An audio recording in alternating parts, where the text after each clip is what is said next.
I am Amelie d'Anjou, Mistress Amelie d'Anjou, and I'm teaching a class on Ziryab, the myth and the man. I do have a handout here. I apologize to those of you on Zoom that I did not get this handout online ahead of time. I intend to put at least the first page, which has the sources, on my website soon. Can't guarantee you when. But we might be able to drop some of the sources into the chat, so that you can get that. Who here has heard of Ziryab already? Anybody? She has. No? Ziryab? Okay. You've heard of him before, so you've probably done it. Did anybody do an internet search ahead of time? Just put Ziryab in and see what pops up? No. Oh, let's have some fun. Right. I'm going to say, if you've done any research into period Andalusian music, you keep hearing one name, and it's Ziryab. He's supposed to have known 10,000 songs, added a string to the oud, from which the lute is descended, influenced court fashion, hairstyles, introduced deodorant, toothpaste, asparagus, the order of dishes at feasts, the glasses from which you serve him. Bios for him show up in cookbooks. I am not exaggerating, they do.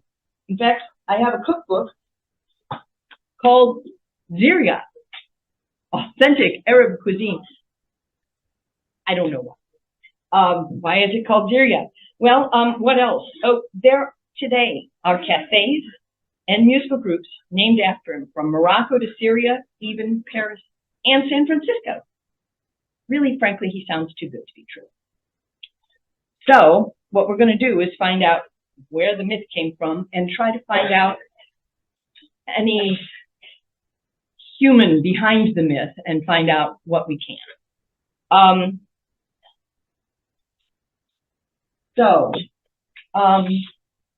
You said you've heard of Ziryab before. Tell me, what did you hear about him?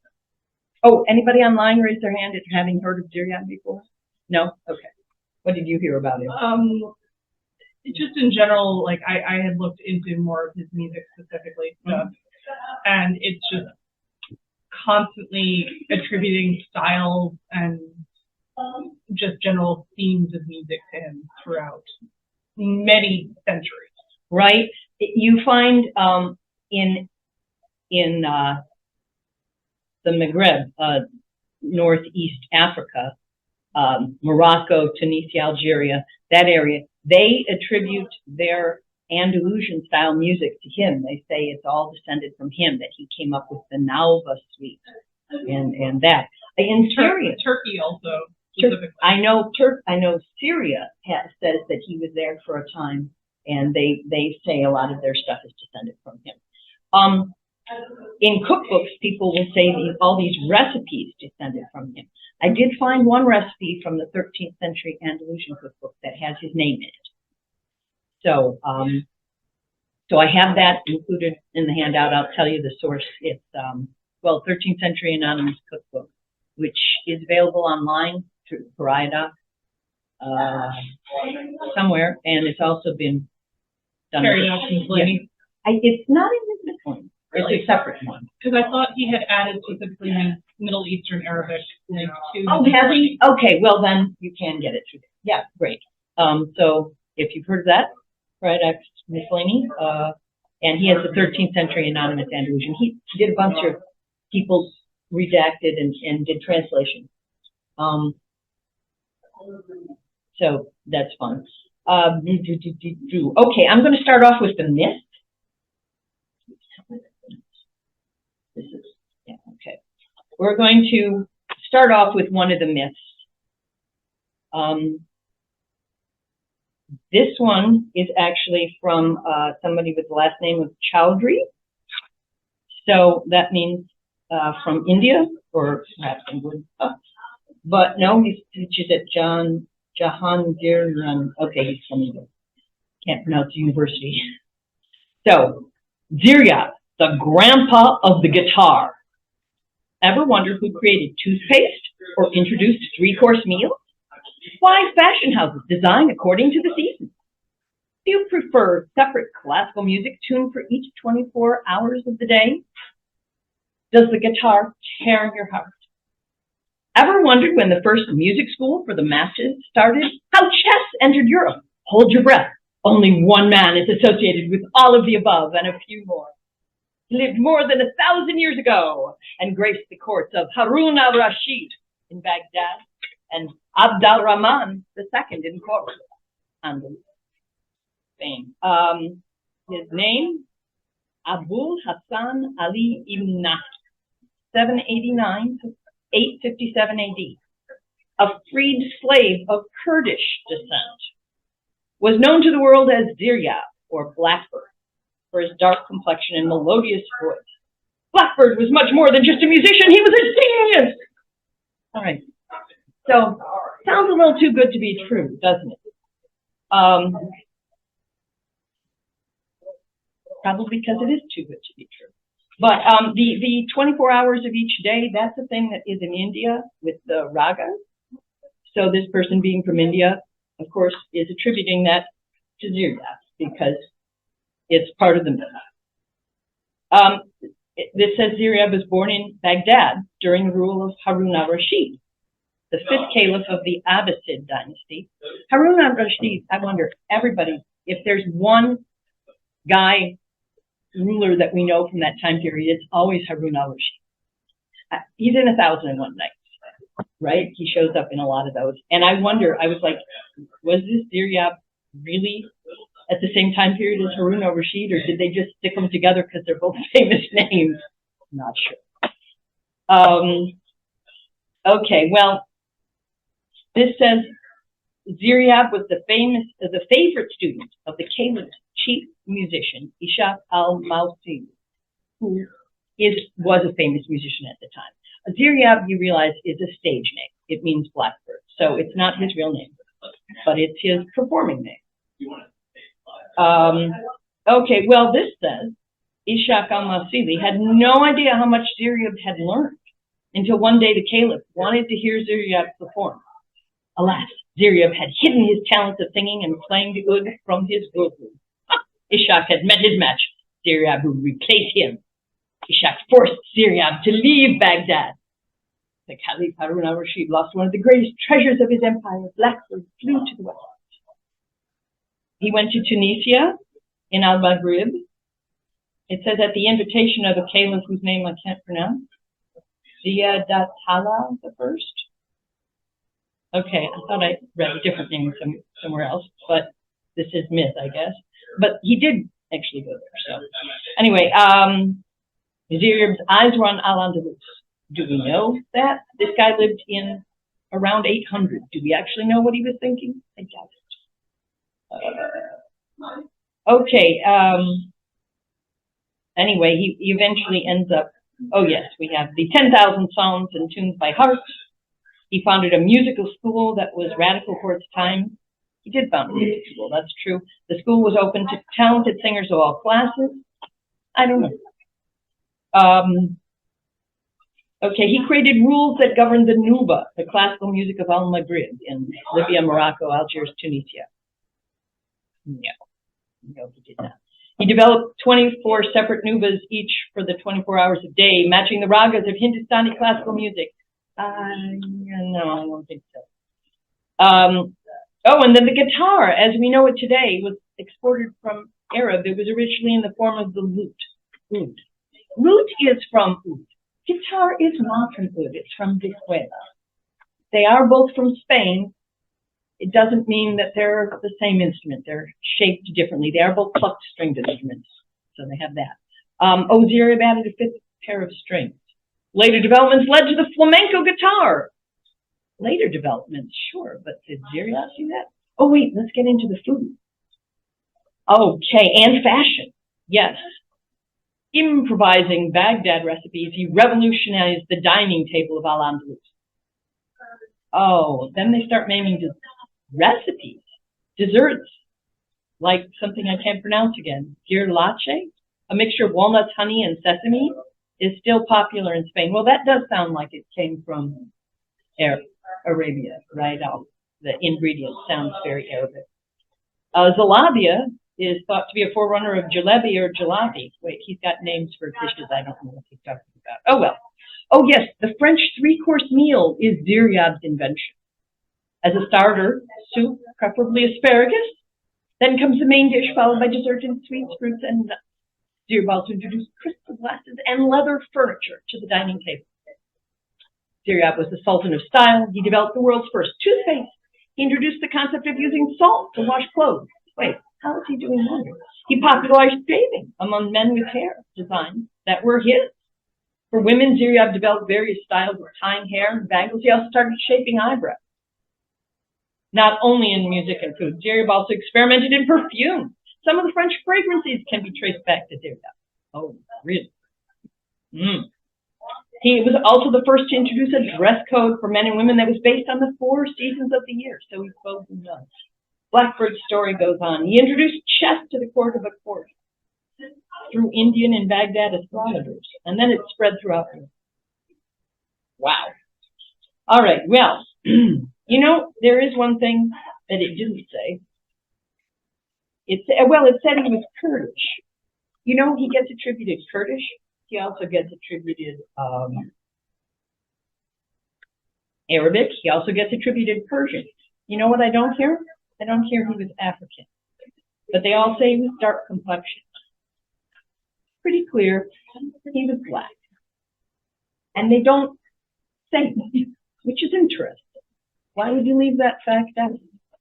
Always dark complexion. I don't know. But they do tend to leave that out, and I think, why? Maybe they just don't want to say it. Maybe it was obvious. It's also possible because there are darker skinned individuals from India who are not necessarily African. Well, yeah, but I mean, most of the sources never say he was black or he was from Africa. He gets attributed Persian, he gets attributed Kurdish, he gets attributed Arabic. Well, he is from Baghdad. But if they're doing the attribution towards like Persia and such, there's the possibility of the India darker skin coming from there. Maybe. Hard to say. All right. Well, so, oh yes, yeah. So this is a different website going on about how great Ziryab is. Like today's superstar musicians, he was a fashion and cultural icon. They look to him for the latest and greatest forms of dress, hairstyles, and culinary trends. Ziryab never disappointed. All right. Oh, I like this. Upon his arrival, Al-Andalus was quite a rough and tumble land. Not much emphasis was put upon fashionable clothing or other ways of looking at that. That's fun. I suspect that they had fashion already. Ziryab changed all that. Yes, he dictated that certain colors of clothing should be reserved for certain times of the year. Winter clothes should be of darker color and heavier material, with furs being an important part of outfits. If it was cold, I think they would have been wearing furs before that, right? I don't think Ziryab just said, oh, we should wear furs. They're like, oh, wow, that musician said so, we better do it. I don't know. Fall and spring clothing was supposed to reflect the dominant colors of the season. In fall, one should wear reds, yellows, and oranges, reflecting the changing of the color of the leaves. We're in Cordoba? How much of a winter do they have? Fall and winter do they have there? I don't know. In spring, he believed brighter colors, reminiscent of blooming flowers, should be worn. Maybe he did, maybe he didn't. Oh, I like this one. In summer, whites and other light colors should be worn. This was the origin of the modern rule of no white clothes after Labor Day. Wait, really? Like Labor Day existed then? Yeah. Be careful out there. There's all sorts of crazy things. Now, of course, it gets into the food, right? Before him, no one in Andalus or anywhere in the Muslim world, in parentheses, cared much for food being served in courses. You know, we have a 10th century cookbook in Baghdad. It tells you how to order the dish. It's possible that Ziryab, in fact, did bring the ordering of the dishes from Baghdad to Al-Andalus, but he wasn't the only Arab that came from Arabia area over to Al-Andalus. So I think it's a little crazy to attribute all of it to one guy. I mean, how much do we attribute to Marco Polo? These myths get up. It's great. So, oh yes. So what is he? He dictated that there should be an order to how food is eaten. Yes, soup first, then the main course. Which is okay. Well, you've heard this already. Modern multi-course meals follow the same process today after over 1,000 years after Ziryab initiated. Okay, he was the first to recognize asparagus as an edible intake. They really into asparagus. He got rid of the clunky old metal goblets people had been using since before Islamic times and replaced them with lighter, more attractive crystal and glass cups. Another innovation that still exists today. All right. All right. Okay. This hairstyle. Let me see. I got to get to the hairstyle because yeah. Before this time, the people of Andalus, both men and women, generally had long and disheveled hair. Really? They had disheveled hair. Ziryab made popular hairstyles that kept men's hair a little shorter and thin, and suggested bangs for women. These new hairstyles were managed with a new form of shampoo that Ziryab initiated, and was made with rose water and salt, leaving hair healthier than. All right, well, yeah. All right, so you've gotten an idea of the myth. Well, what about actuality? What do we have? Right, this whole not mentioning that he was black. I printed out another one of these websites, and they have pictures. Now, the first picture, the guy looks pretty darn white. Very annoying. Okay, they do have his name of Abul Hassan Ali ibn Nafi, known as Ziryab, born in Iraq, 789. Nicknamed Ziryab because of his melodious voice and dark complexion. So people compared him to a singing bird of black plumage. Again, he's a gifted pupil of Ishaq al-Mawsili, a renowned musician in Baghdad, favorite of Caliph Harun al-Rashid. All right. He ended up in Cordoba in 822, and that's a pretty firm date. We do have that. The only thing is he left in 813, so that's a long time between leaving Baghdad and showing up in Cordoba. So he could have gone all sorts of different places. The next picture, this picture shows up a lot in showing Arabic music, probably because there's no copyright. There you go, and there was that first one. So yeah, they're just showing somebody playing good is the point of that one here, right? The guy's playing good. They do finally get to an imaginary portrait of Ziryab. This one is a little better because he's actually black here, so that's nice. But it's an imaginary portrait. We don't have any portraits of him. I mean, he was in 800s. This next one, this is supposed to be him. I don't know if he's supposed to be the guy with the lute or the guy who's a little bit darker skinned next to him. Again, I don't know the date of this. It doesn't say. But there's somebody playing oud there. But there's different skin tones there. Nothing looking as black as a blackbird. Oh, these two pictures are good.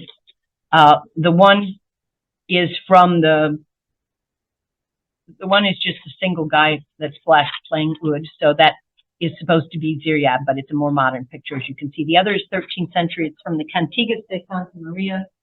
I know you've seen that one before. And it's a famous picture that gets quoted all the time because it shows an Arabic and a Christian playing together. And their instruments are, in fact, identical, but their outfits are slightly different, and the things they have on their heads are different. But they're playing the same instrument, and they're playing together in court, because the court had people mixed together playing it. That's what they did. So what do we want to say next? What time is it? How am I doing? Well, how did these outrageous stories get their start?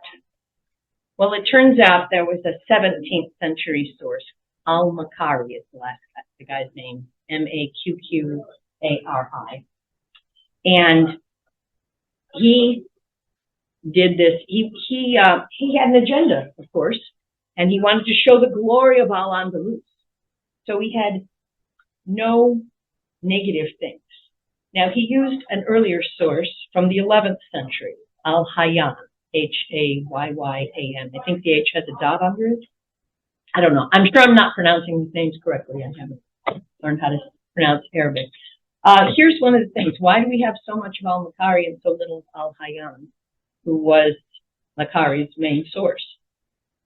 Well, al-Makari has been around for a long time. He was translated into English in the late 1800s. So it's been around for, say, 150 years as a source. It was thought that the 11th century source was lost, that he used. It was only discovered a little over 20 years ago. It was first came out in facsimile in 1999, and then a translation into Spanish and an Arabic one. I don't think it's been translated into English. So his original source, Al-Hayyan, the 11th century guy, had 5 different sources that he was using. But he was doing compare and contrast. He would say, well, this source says this, but this other source says that. Well, and so some of them were positive, some of them were negative. You know, he'd say, I heard this one guy say Ziryab was a great poet, but no one else said he was great. Well, al-Makari just took all the positive stuff, cut out all the negative stuff, because he was trying to show how wonderful Al-Andalus was, and it was glorious. Then he made it one seamless narrative. Al-Hayyan kept going back and forth. Well, this guy says this, that guy said that, you know, and then I heard this, and I don't know the source. That one's anonymous, but he gave his sources when he could. One of Al-Hayyan's sources was significantly more flattering than the other source. It's possible that that significantly more flattering source was a descendant, a relative of Ziryab himself. If you're talking about great-grandpa, you don't want to say bad things about great-grandpa. So that could be why that source is a little more flattering. On the other hand, there's maybe stories passed down from the family, so maybe some of them are true. It's really hard to say when it's over 1,000 years ago, right? All right. I'm going to do the earliest anecdote that we have, which is actually from, the earliest anecdote we have is actually from the East, the Mashriq. So, and it's not really about Ziryab, but he's in it. It's Ziryab as an example.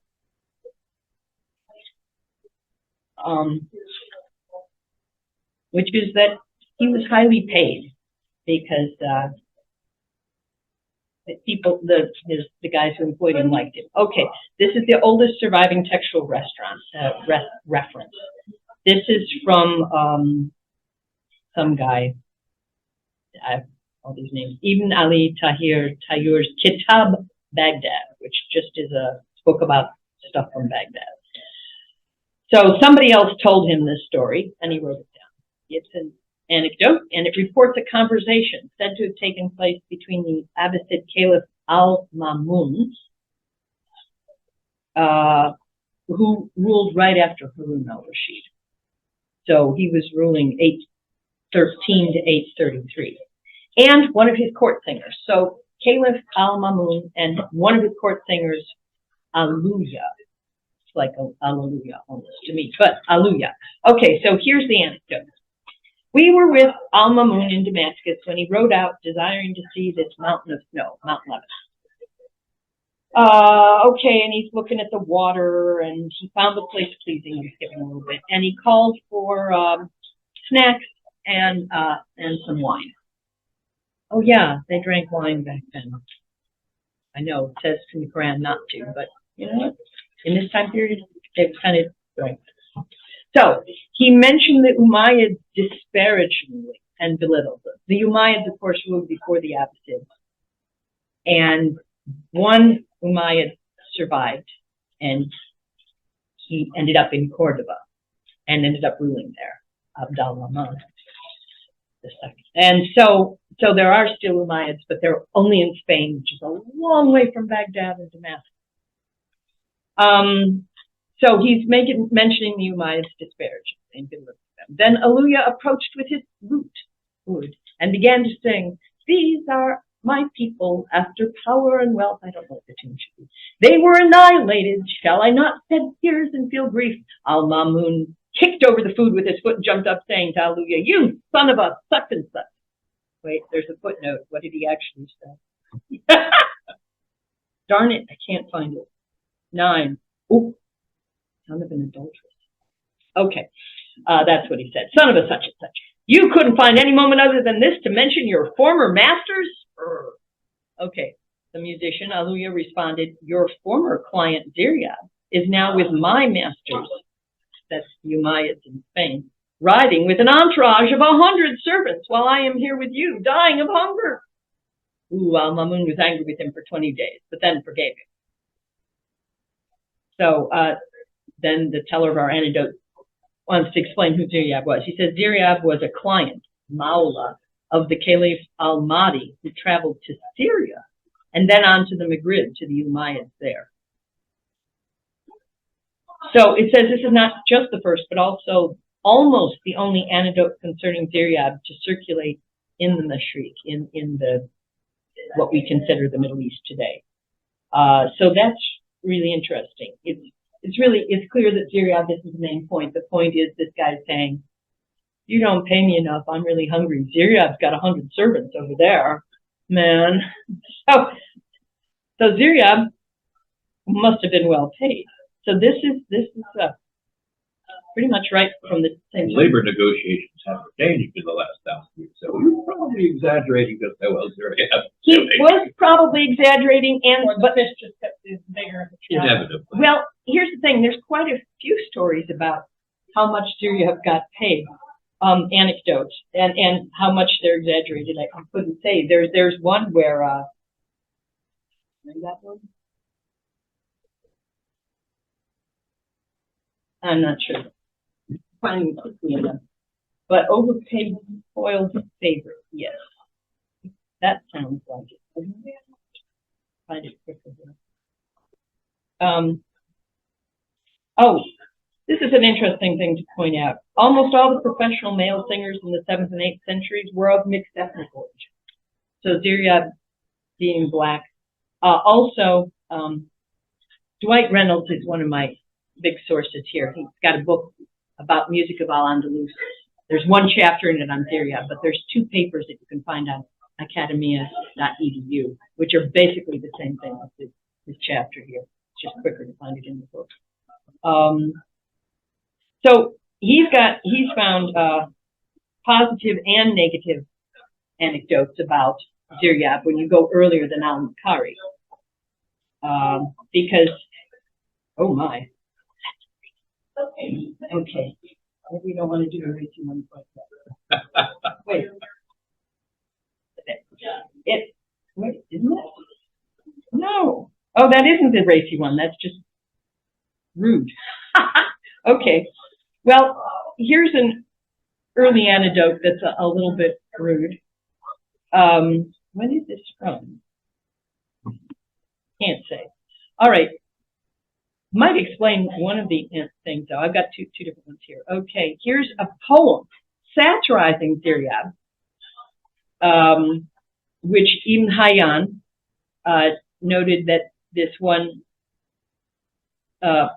Munib Said, few escaped his lampoons, so I guess he was known for writing satirizing poems about everybody. That's what he did.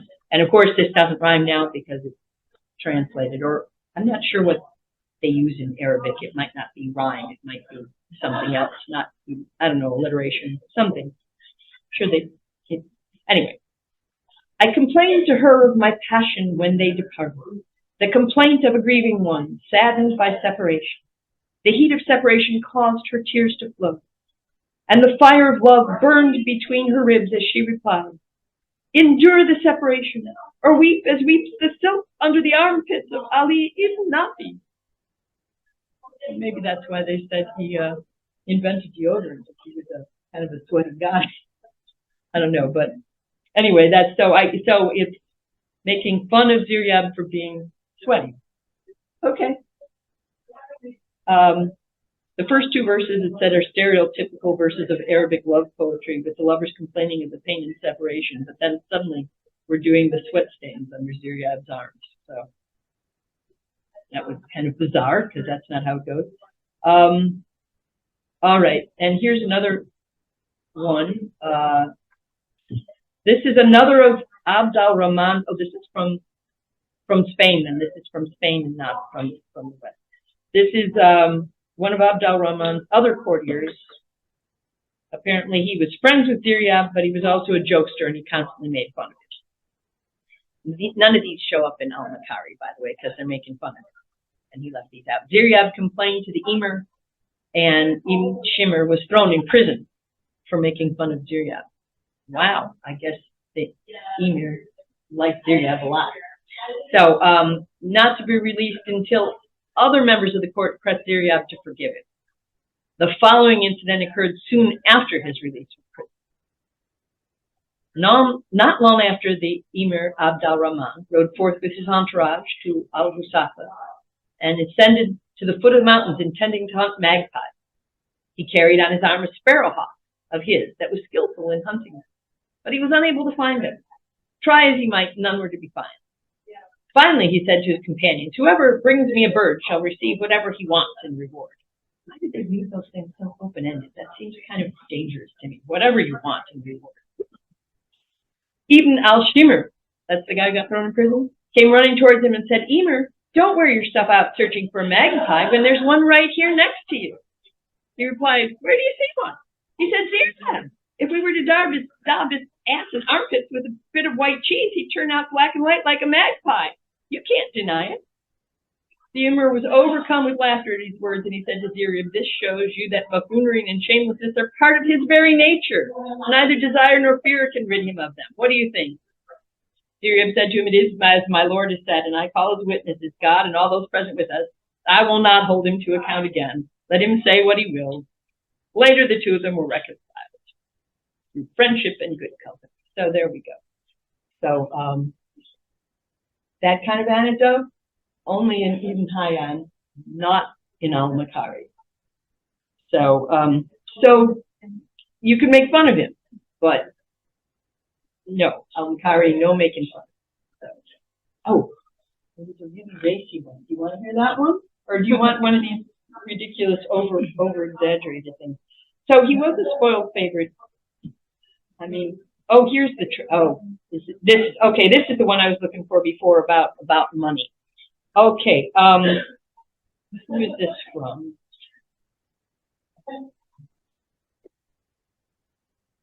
Oh, this is a source even earlier than Al-Hayyan. This is a history of the conquest of Andalus that was composed in 977. So, not very long time period afterwards. So it's closer in time period than Al-Hayyan. Here, Ziryab is not linked to the court of Harun al-Rashid, but instead to that of his son, Muhammad al-Amin in Baghdad, who was reputed to have lived a licentious and dissolute lifestyle and was eventually defeated and killed in a civil war with his half-brother al-Mamun. So, between al-Rashid and al-Mamun, there was another brother, al-Amin. These histories are hard to keep straight. All right, here's the story. When al-Amin was killed, Ziryab fled to al-Andalus and obtained an excellent position with Abd al-Rahman ibn al-Hajj. He was worthy of this due to his good taste, his reliable transmission of songs, and his superiority in the art of music. Among the anecdotes told of him is that one day he sang a song so beautiful that Abd al-Rahman II said, "The treasurers are ordered to pay him 30,000 dinars. When the messenger was sent to them with this decree, the treasurers looked at one another in hesitation, and Musa ibn Jadir, their leader, said, "Speak up." His companions replied, "We will go along with whatever you say." But he turned to the messenger and said, "Even though we are the treasurers of the emir, may God preserve him, we are also the treasurers of the Muslims. We collect taxes on their wealth and we spend it to their benefit, and this payment by God cannot be executed. Not one among us wishes to see his ledger tomorrow 30,000 dinars from the money of the Muslims paid out to a singer for a song that he sang. Let the emir, may God preserve him, pay it out of his own wealth." Upon his return to the palace, the messenger who had gone out with the draft said to the palace official, "The treasures are refused." And the palace official went in and relayed this message to the emir. Ziryab rapped, "What type of obedience is this?" But Abdal-Rum ibn Hakim replied, "This is true obedience, and I shall appoint them ministers because of it." They spoke the truth. After that, he ordered that the amount be paid to Ziryab from his personal fund. So, wow, Ziryab is getting paid a lot of money for singing the song. But the point of the story was to show that the treasurer's right to balk at paying that much money. If he wants to pay him that much, pay him himself. Needless to say, not in al-Makari. So really what this says is he shows up, he's a spoiled favorite, butt of jokes, and object of jealousy and envy among his fellows because interestingly, none of these are, I mean, they're not talking about him composing any music. He sang a song. It's true. He sang it so beautifully, somebody wanted to pay him 30,000 dinars for it. But we also don't have any songs of his still existing. Nothing written down, not even a poem. So he was a famous musician, but maybe he didn't compose. Maybe he just did other people's stuff. Did you get a hand up? Okay. Oh, okay. We've done the sweaty armpit. Good. We did the spoiled favors. Did we do the really racy thing? No, I don't think we did that. Find that one. Oops. Oh, okay. This one's definitely. You want to hear the really racy one? Are there any kids on too? Okay. All right. So this is one that really didn't happen. I mean, it didn't happen to make it into al-Makari because it's too. I had a hard time finding the reference to this. I mean, I found a reference saying, and there was a racy anecdote, and then I was like, what is it? Right? We all want to know. It's racy. And he would repeat it. We're going to find this racy anecdote. I finally found the racy anecdote. Okay, the problem is it's racy in Arabic, and then we need explanations to get it. All right. So, all right, here's this is a short reference to him that demonstrates even less reverence for the legendary figure. It's a series of witty remarks attributed to some guy, Muhammad ibn Matru al-Araj. I have no idea. Can't pronounce it, I'm sure. Okay, this is after the death of Ziryab. A eunuch of Ziryab. So clearly he was rich enough to have a bunch of servants, right? A eunuch of Ziryab's used to sit with Muhammad ibn Matru al-Araj. He had completed the pilgrimage, was pious, and regularly attended the mosque. I think they're talking about the mosque. In al-Araj's gathering, he used to tell anecdotes about Ziryab and would say, Abu al-Hassan, God have mercy on him, used to say such and such. So al-Araj once said to him, who is this Abu al-Hassan? He replied, Ziryab. Al-Araj retorted, I have heard he was, of course, the rest is in Arabic. Arak al-Nas lis kasi. Anybody know Arabic? Okay, it says the cleverness of the response lies in the double entendre in the final phrase. The word Arak typically means stupid or boorish. So Arak al-Nas in this sense means the most boorish of people. But the verb Haraka literally means to penetrate, to pierce, to violate. Oh, yes. So when he completes the phrase, up the eunuch's asshole, his listeners immediately understand the literal meaning of the verb was intended. So that's a very rough approximation in English, in colloquial English. I've heard he was the screwiest of people. He liked to screw his eunuch up the ass.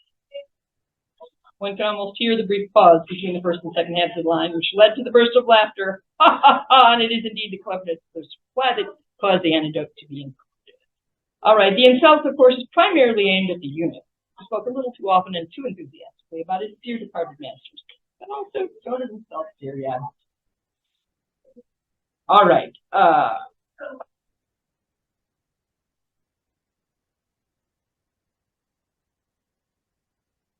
He was.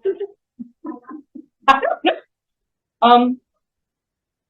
So the guy here says the simplest explanation for the non-laudatory tone of stuff is that they're portraying Ziryab in more realistic terms. Most of they had all positive and negative anecdotes about all the different performers. Why should Ziryab be different? But as time went on, he did get different, and it became. And as I said, there's the 17th century PR campaign for him. Right, and well, it's not even, and the PR campaign is just using Ziryab. It's not actually for Ziryab that the campaign is the campaign is for Al-Andalus was so fantastic. Look at all these wonderful people that Al-Andalus had. And so it's not that he was trying to make Ziryab this fantastic icon. He was trying to make the glory of Al-Andalus. 17th century, Al-Andalus was several centuries ago. I mean, it's all gone by 1492, so it's been a while, right? And so he's just holding up things to say, look how great Considering how difficult finding translations are, if we pick this one figure that you can't prove that what I'm saying isn't true. He did do a singing school. And there's some interesting anecdotes. Female performers from that time period were pretty much all slaves. They were all different ethnicities.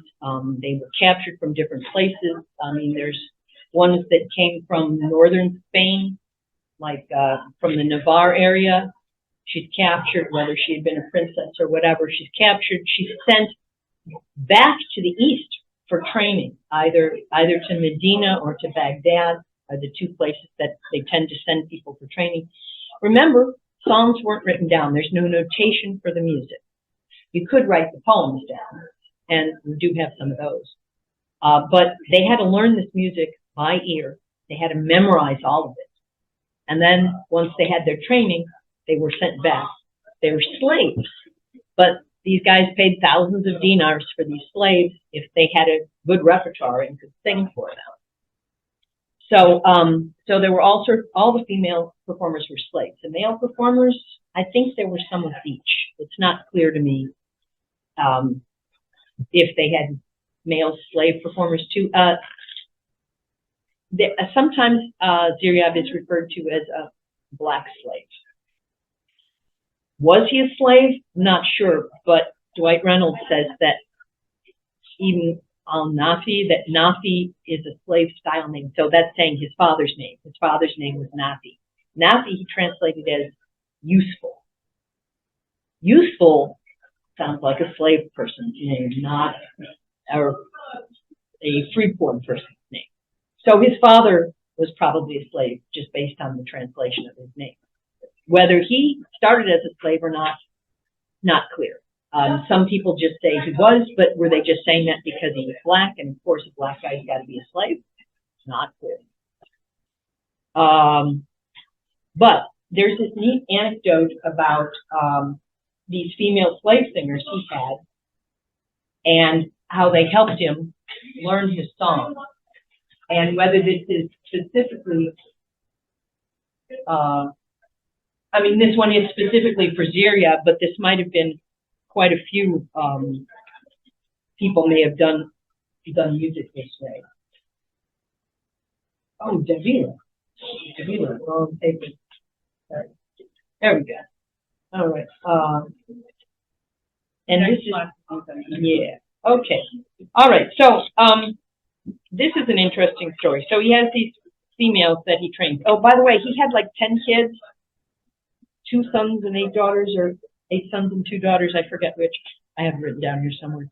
And most of them were musicians, and a couple of them ended up being pretty famous. One of his daughters is supposedly the descendant through which that very flattering biography about Ziryab, all the good flattering stories came. All right, so here's the story. One of the things is they say that the jinns, the genies, told him songs while he was sleeping. I guess if you're going to attribute, you get some good ideas while you're dreaming. So here's the story. It was said of him that the jinn used to teach him every night one song from a nauba. Okay, a nauba is one of those sweets. Anyway, he used to rise quickly from sleep and call his two female slave singers, Gizlan and Hunaida, who took up their oud and he took his. Then he communicated to them what was taught in his sleep, and he wrote the poetry for them and hastened back to bed. When he arose in the morning, he remembered neither poem nor melody, nor did he know who made him forget that because of his intoxicated state, since he was only grasping the music in his inebriation. Woohoo! Those female singers of his informed him of what he had communicated to them, and he ordered them to sing it for him, and when they did that, he memorized the information. Then he took his oud and corrected the composition of the song and completed for them what they had omitted in it. And so they were called Ziryab's two song holders. After that, they went into the palace to teach it to the singing girls, and thus they made this information about their master and maid. Their names, by the way, are pretty clearly slave names because they translate out to funny things. And I don't see the translation for those names. They've got some of Al-Rahman's favorite singing girls, Grace, Lodestar, and Reed Pen. Those are funny names, I guess, because they're slave names. I'm not seeing the translation of these two names. Oh, well. Yeah, so that's an interesting way of teaching. He did do a school. Oh, by the way, in your handout, I do have one recipe. I also put one of these crazy biographies that, you know, has some of the anecdotes, but so some of it may be true and some of it isn't true. That's just the trick. Oh, and the sources I've got on here. Oh, we forgot to put this on in chat, unless you did that for me. He was not here when you asked. Oh, okay, yeah. The sources to look for, if you want the actual stories about him, you go on academia.edu and look for Dwight Reynolds and Ziryab. You just do a search for Ziryab, and there's two good articles by Dwight Reynolds, and then there's one by Carl Davila.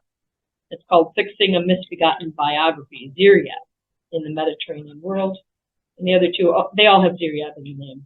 So some of these myth ones crack me up. Like there's one with a recipe. Like, here's a great Ziryab recipe. And guess what? It has pork in it. Oh, really? Yeah, I'm sure that's one of his authentic recipes, right? And then they have one where they're saying he's a geographer, right? He's a geographer and an astronomer. It's just really outrageous. And then now he's the minister of culture. So anyway, it's just kind of crazy. I did find a little bit here from Medieval Cuisine of the Islamic World by Lilia Zawawi, in English translation from 2007. She's got a bit of a short bio in her cookbook about him. And then the recipe I've got here, I've got a star next to it. But like I said, if you look for the 13th century Al-Andalus cookbook, the anonymous one, there's one that's not anonymous. I don't have a copy of that yet, so I have not looked at it, and I don't know if there's a Ziryab recipe in it anyway. This one does not have asparagus, guys. Sorry. I don't have to look. I actually know that. Oh, cool. All right, so this is just a typical 13th century Andalusian recipe in that it's lamb, and then it has all these regular lamb. It's got salt, of course, onion, coriander seed, pepper, and caraway. That's the big three that they like to put everything in, plus muri, which is kind of a soy sauce, maybe a fishy soy sauce you could use. And then it's also got cabbage in it. And then eggs and breadcrumbs, of course. And it's just called a bakliya of Ziryab. So maybe he did do some dishes. We have one from the 13th century with his name on it, which is pretty cool, I think. And there's more fun anecdotes. There's the crazy exaggerations, and then there's also the straight stuff. And it's all fun. And my contact info, I got an email address on there. Okay. Anything else? Questions? Anybody on Zoom? Okay. Somebody commented they had ghostwriters. Excuse me. Yeah, right? Yeah. Quite literally. Yeah. Yeah. I just, the one that had, this is a recipe from Ziryab and it has pork in it, that just killed me. Like, really, Very authentic. really, very authentic. So, anyway, a cool actual historical person. He was black. He was a great musician. The hairstyles. I forgot about that. So the hairstyles, he did come up with a hairstyle and they copied it, but it was only for the slaves. They had their slaves and their musicians wear the hairstyle. So they did copy his hairstyle, but it wasn't the high court copying the musician hairstyle. They were like, we want our singers to have the same hairstyle. That makes a lot more sense, right? Yeah, didn't want to forget that one. All right, thank you very much.